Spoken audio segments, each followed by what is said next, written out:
அப்படி சொல்லியிருந்தாருன்னு ஒரு சபாநாயகர் இப்படிப்பட்ட அரசியல் கருத்துக்களை சொல்லலாமா அப்படிங்கிறது நான் பொது வழியிலே விட்டுறேன். அவர் அப்படி சொல்லியிருந்தா கூட அந்த மாதிரிலாம் நிறைய பேர் சந்தேகம் எழுப்புறாங்க அப்படிங்கிற மாதிரி சொல்லிடுவார். அவர் வந்து எப்படி செஞ்சுருவார் அப்படின்னா, ஏன்னா அவருக்கும் தெரியும், அவர் ஆசிரியராக இருந்தவர், பல முறை எம்எல்ஏவாக இருந்தவர், சபாநாயகர் இருக்கிறவர். டெக்னிக்கலி இப்படி ஒரு ஸ்டேட்மெண்ட் அவர் பொலிட்டிக்கல் ஸ்டேட்மெண்ட் செய்யக்கூடாது அப்படின்னு அவருக்கு தெரியும். அதனால் நான் அதை பார்க்கல. ஒருவேளை நீங்கள் சொன்ன மாதிரியே சொல்லியிருந்தாருன்னா கடைசியில் அப்படிலாம் பொதுமக்கள் பேசிக்கிறாங்க, அப்படிலாம் நிறைய பேருக்கு சந்தேகம் வருது, அதெல்லாம் இல்லையான்னு அவங்க தான் விளக்கம் சொல்லணும் அப்படிங்கிற மாதிரி சொல்லுவாங்க.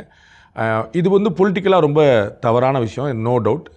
நரேந்திர மோடிக்கு வந்து ஜனநாயகன் படத்தை பார்க்கலாமா பார்க்க வைக்க வேண்டாமான்னு சொல்கிறதுலாம் டைம் இல்லைங்கிறது அரசியலில் சாதாரணமான தெளிவு இருக்கிற எல்லாருக்குமே தெரியும். அது மட்டும் இல்லாமல் அவர் என்ன சொல்லியிருக்கிறாருன்னா, தமிழ்நாட்டினுடைய ஓவைசி விஜய் அவர்கள் களம் இறக்கப்பட்டிருக்கிறார் அப்படின்னும் சொல்லியிருக்கிறாரு. அகெயின் நான் அந்த பேட்டியை நான் பார்க்கல, இருந்தாலும் நீங்கள் சொல்கிறது தான் உண்மைன்னு நினச்சிட்டு நான் வந்து அதை சொல்கிறேன். இதையும் சேர்த்து நீங்கள் போடணும், ஏன்னா நானாக சொன்ன கமெண்ட் ஆயிடக்கூடாது.